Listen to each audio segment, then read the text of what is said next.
Oftentimes, when people are released from prison, they face many barriers when it comes to finding a stable job. And that is exactly why 3 Denver nonprofits are coming together to help.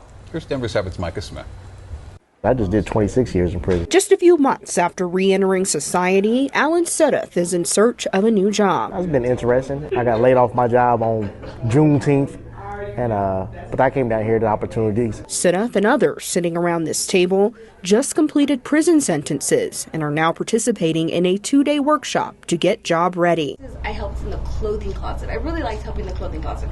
And I liked helping the participants who came in and helping them choose outfits and helping them match. And they would go in and they would try it on and they'd come out. And you could see the joy in their face when they saw themselves in a suit. The gentleman in a suit, some of them had never owned a suit in their life. So it was just the joy that it brought to be helping people. And all the clothing was free, completely free. The state's unemployment rate is at its lowest level since before the pandemic. Last month, it was 3.7%. In February 2020, it was at 2.8%.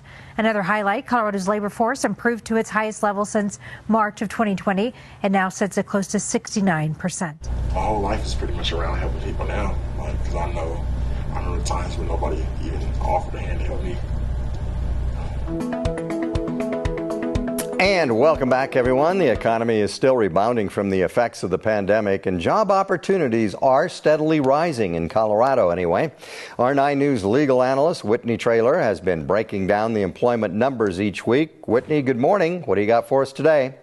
Hey, good morning, Gary. The numbers are looking good today. I wanted to start with unemployment, and it looks like unemployment fell from 3.6 to 3.5 from April to May. So that's great. We're really pre-pandemic levels. There's been about 15,400 people added to the labor force, which is also good because we're still having some shortages. But there's concern because of the retail positions, because retail lost about 4,800 jobs in May. And so we're talking about things like Home Depot, Lowe's, and Walmart. And so some folks are saying that's due to automation and the Great Resignation. So I don't think we've made a lot of conclusions, but that large number in that retail industry is concerning a lot of experts. Okay, we'll wait and see what happens there. I'm 75 years old, black with a background. It's extremely hard in this environment for me to have found a job of this level.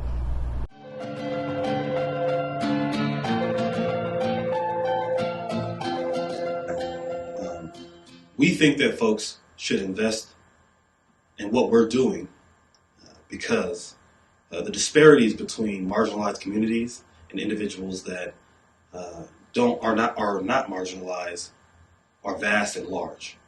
And we want to make sure that we can close that gap, the economic gap, and help folks increase economic stability. Nobody wants to be in that position. I was the last person suspecting that. I just paid my rent, Then I live on Social Security, so I don't get that much. But I had a little place, home. What was it like to have that taken from you? Difficult. But then I also realized I have to be a man and adapt and accept the facts that that's the way it is, and I have to get up and go do something about it. Homelessness has many faces, many stories. This is Alan Bowes. I was living in an apartment for 15 years, faithfully passed all my inspections, paid my rent on time, came home one night to a note on the door that said, "Order to quit," which means we had a certain amount of time to just pack up and leave. And when did that happen? November. 31 of us were misplaced.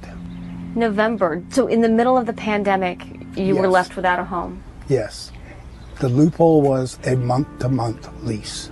Alan lives in Denver. Like many cities across the country, it has a large population of people experiencing homelessness that has surged due to COVID-19. When you have a career or a job and you're there for a long period of time, you're going to see growth in the community. You're going to see home ownership. You're going to see a decrease in crime rate. You're going to see increase in property value. Those are things that we find are very important to our organization. I'm Debbie Johnson, and years ago in the mid-90s, I was working for a housing organization, and people kept coming in the door saying if I had a job, I could pay the rent. So I went to our director and I said, we should start a jobs program. And he said, we need to stay focused on housing, but somebody should do this. And so, long story short, over the period of about a year or two, I started CommunityWorks. It was called CommunityWorks at the time, because the government-funded programs didn't exist at that time, like the Denver Workforce Center or Arapahoe Douglas Works. This was before all that. So people were kind of stuck with going to the unemployment office where a few job leads were tacked onto a bulletin board. And so we started, I hired a staff, and we were able to go ahead and get started through another nonprofit that said, if you help us find jobs for our kids that we serve, then we can pay your salary for a year. And I said yes, because otherwise I wouldn't have had a salary. So we got it started, and we did like day-long workshops, particularly focused on people finding their passion for their career. And this was another thing that wasn't being done very much. People just had to take what jobs were available. So we wanted it to be more person-centered. And the first day we had a workshop, we had 8 people there, and it's been going ever since for the past 25 years. CommunityWorks start happened in a supply room of another nonprofit. And this was kind of funny now that I think of it now, but right behind me was the copy machine. And so somebody would be, a job seeker would be sitting with me and telling me about their difficult past, and maybe even things that they didn't want to share with the general public. And then the copy machine would be going, in the background. And so it was funny, but finally we found another spot where people could have a little bit more privacy. But that's how we got started. It's like a business starting by sketching something out on a napkin in a restaurant. This was my story, that our start happened in the copy room with the printer making too much noise. So, what CommunityWorks is in need of now is time, energy, and monetary funds. If you can support CommunityWorks, we know that we'll be able to close that economic gap from those that are marginalized to unmarginalized. And with your support, we can help increase the American dream and folks that can move up that economic ladder. Growth or expansion, we always had that in the back of our minds, that this is a concept. I would talk to people around the country and they would say, that's a really good concept about helping people find their passion and then doing the actual job placements. And so I thought, this could work. It could be Atlanta Works, which has actually happened, or Peoria Works, or whatever. And we are a nonprofit, so there are some government grants out there that are given to nonprofits, but there's also great need for private donors and grants and all kinds of things that just contribute to this. The sky's the limit, really, and I see just unlimited growth. It's just a matter of the will and the funding to make that happen, because the mission and the vision is already there.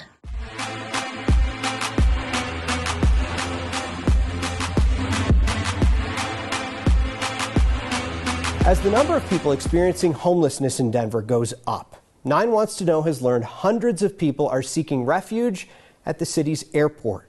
And as investigative reporter Jeremy Hohola finds, some people refuse to leave, causing an endless cycle of arrests and cases going nowhere.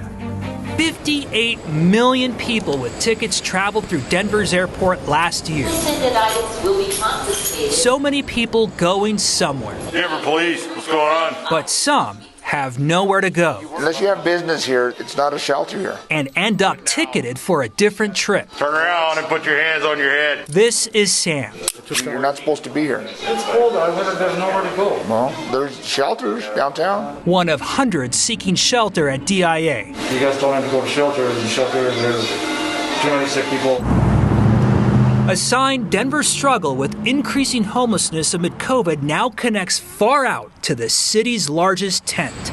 A place where bathrooms, Wi-Fi, and warm cover become a refuge. What's your name, brother? Jarrell. I'm Jeremy. Pleasure to meet you. Yeah. So how long have you been coming here to the airport for? Probably about a couple of weeks. Like a couple weeks? Jarrell tells me he can blend in at DIA. So when you do come to the airport here, how long do you stay here for? Just overnight. Just overnight. The A train makes the airport an easy destination. More people are making the journey. The number of police contacts with the unsheltered has nearly tripled in the last few years.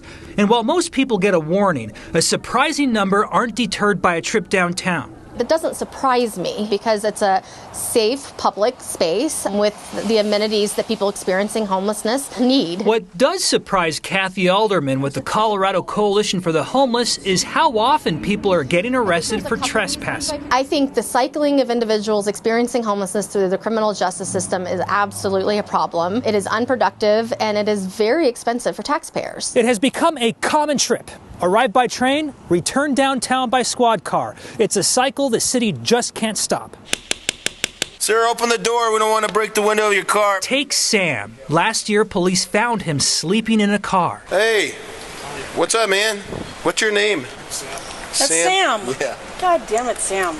That's not your car. He doesn't have a car. Police arrested Sam over. Guess who it is? And over. We're investigating you for trespassing. And over. Let's go. Sam was here 2 days ago for trespassing. Again. Is he here again for trespass? We've contacted you before. You're not supposed to be out here. I'm just homeless, all right? 17 arrests in 3 years. He even says himself, as soon as he bonds out, he's going to come right back. Sam tops the list of 30 people we found with multiple trespassing arrests.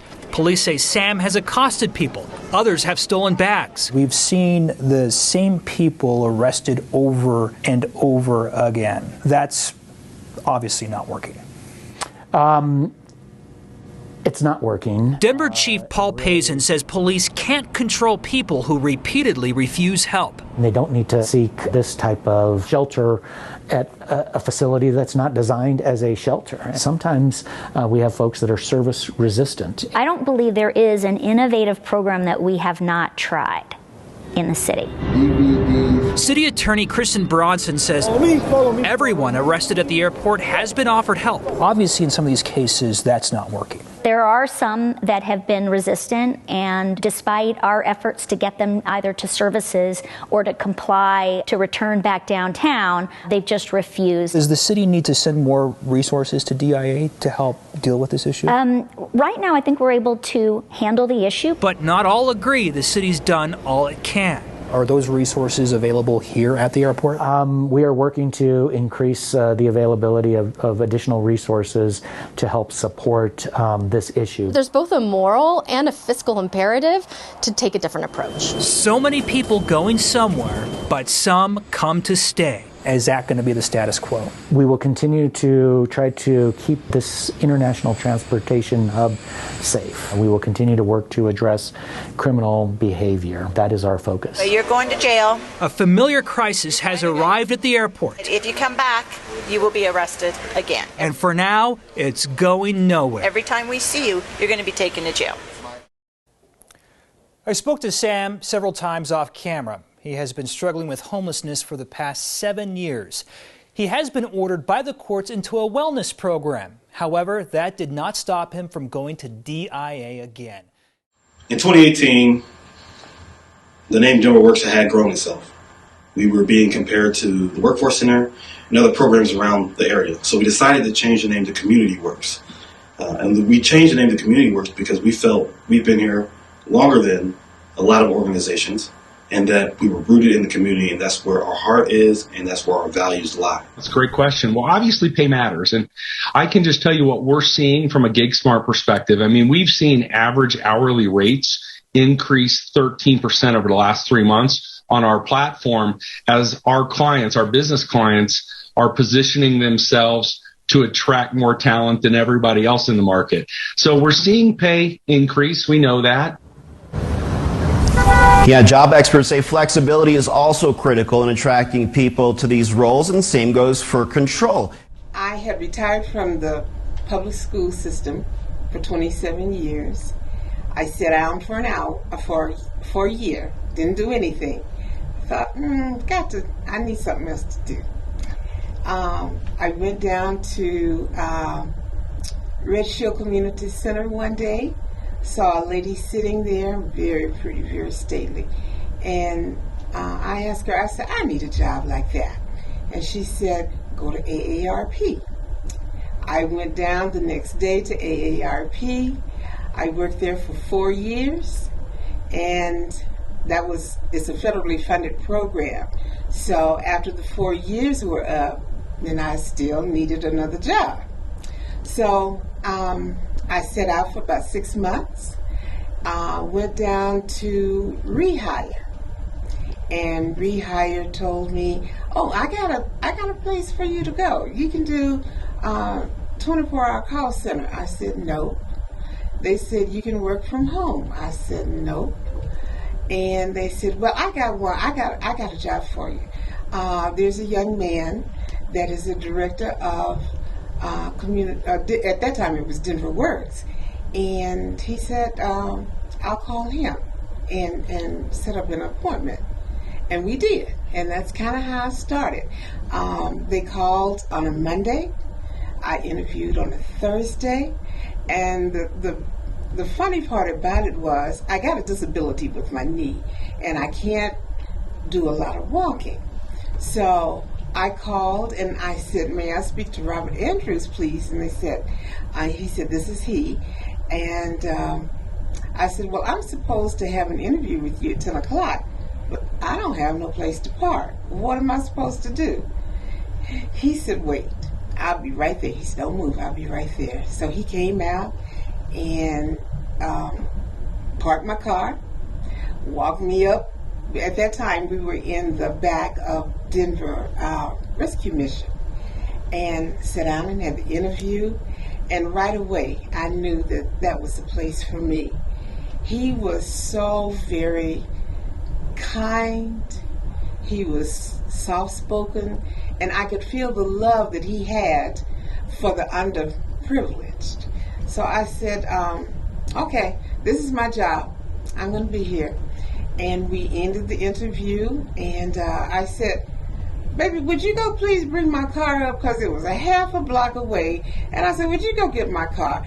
Who asked their potential boss to go pick their car up? And he very politely said, okay, went and got it, brought it up to the door, and that started my career here at CommunityWorks. He is a very kind-hearted person. He's a very loving person, very easy to talk to. I feel like he's like one of my sons, and I feel very, very close to him.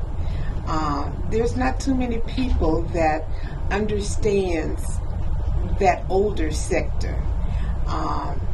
But if it's real bad out, or if it starts to snowing real bad, he'll say, Louise, I say, I'm on it, I'm gone, see you tomorrow.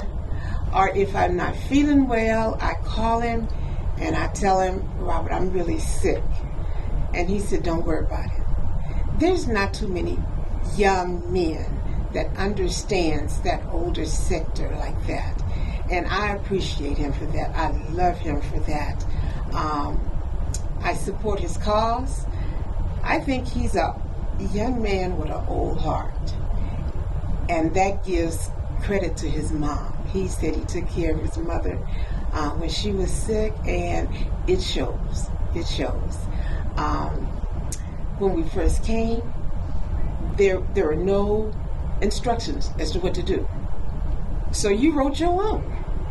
You cleaned up. You worked in the closet. Everybody works in the closet at first. You cleaned up, you emptied the trash, whatever it was to do, we did it, because we didn't have a written specifications for what we were supposed to do. I enjoyed. I'm a people person, and I think this is a place for me. I think this is a divine approach of where I'm supposed to be. I will be here for a while. I'm not going anywhere. And I told him, I said, if you leave, I'm leaving with you. He doesn't believe that, but that's true. So he's just got to take me with him wherever he goes. One question. If you could speak to your past self before CommunityWorks, what would you say? I'm sorry? If you could speak to your past self before CommunityWorks, what would you say? I would say, this is where you need to be. My degree is in social work, and I've always wanted to help people, always. My father was a teacher. I have a lot of teachers in my family, and it just seems to be that's what I was meant to do. And I'm at the right place at the right time. We've had people come in from DOC, women coming out of prison. A lot of times they come to us with their uniform on that they had, and they go, and you have to show them that you believe in them, you have faith in them, and they can, no matter where you came from, it doesn't matter. We do not judge, we love. And that's the best that I can say is about Denver Works, CommunityWorks. We love. Contact us at www.commwrks.org. I think because she has the most vivid story of everybody. But let's talk about first impressions. Yeah. First impressions of who? At that time, Denver Works. Denver Works. Well, when I first came to Denver Works, it was only 4 employees. And the executive director at that time, he was a man of not very many words. I called on the phone, and I was looking for a position through Coalition of the Homeless, and they told me that this particular person would be coming back from Japan on Tuesday, and give him a call. So I immediately thought that I was going to be walking into the office of a person of Caucasian persuasion, because I don't know very many people going to Japan. I'm not saying they don't go to Japan, but I just didn't know. So I walked in and I see this young man behind the desk, and I saw my son. I have a son the same age, and he said that he wanted to, the things that he wanted to do, what all CommunityWorks was going to, well, at that time Denver Works was going to be doing, and his vision for the company and everything. So I said, okay. All I know, I didn't hear anything about what Denver Works was going to do, but I knew that this young man was my son, and I had to come and help him get to where he needed to get to. And I did okay, I guess. I'm still working on that. So what has working for CommunityWorks done for you personally? You get a good feeling that you're doing good work in the community. You assisting people that have had some dips in their lives, and just being a part of that, just a wonderful feeling. Our participants are the key to our whole business. That first summer, my heart just opened up, and the ironic thing was, here these people came in, they told us what their barriers are to go to work. Most of them were right out of prison, some of them were homeless, some of them were just trying to find their way, needing positions, jobs, and so we just opened our door and let them come in as they were, and just help them. And it was so good to be a part of the intake, and then the training, and then for them to get employment. And that was just the best. To see them on Thursday on a 4-day training was wonderful, because the first day they take what they call a BESI assessment, and that's when they unfold their barriers and everything to the instructor of the class. And then by Thursday, the end of the week, they would dress up for their graduation and get certificates. And they would go in the closet and get dressed, and it would change their whole life. And then they would meet with an employer that afternoon, and the employer would hire them or have prospective ways to get them hired, And so that was just the ultimate. We just always felt so great in that 4-day training, because that's what we were there for. And everybody that was a part of it, from the executive director all the way down to us administrative assistants, we all played a part in it. We all did whatever it took to get our participants to that 4th day, that graduation day. And it was just an awesome feeling to see them come full circle. And now when we see them come back, that's awesome to see as well.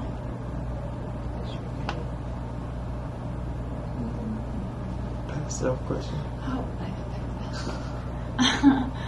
If you could speak to your past self, what would you say? My past self, as far prior as to CommunityWorks. Prior to CommunityWorks, that being an old girl, I say that it's pretty good to be able to be at this place at this time, to be able to be a service and to be able to assist people to become the best that they can be. That's the greatest part. In the last going on 4 years, well, it is 4 years, from the summer of 2017, I've seen lots of people come through the door, hundreds of people come through our door.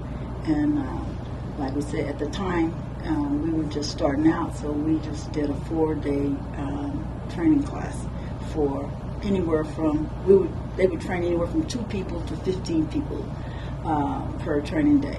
And for it to grow to, we had one office at the time. We were sharing a building at Denver Rescue Mission, which is in a warehouse. We just had space in that particular building, and they kicked us out. So we had to find a place to move to, and then in the summer of 2018, I believe, that's when we changed our brand, and we had an office in Denver, in Colorado Springs, we had an office in Aurora, and then we had an office in Atlanta, and then we had an office here in Denver. The question is, how have you seen the vision expand from the one little tiny office where we're doing 4-day training to all of, to we're making pallets and we're making chairs, and we have a barber shop, and we have a recording studio. Yeah. More to come. Well, the funny thing about it is, I remember the summer of 2018, we all was in this little office at 929 29th Street in Curtis Park, and we played with musical chairs because things was happening. To me, that's the summer that things just started just happening. And every time somebody would talk to our executive director at that time about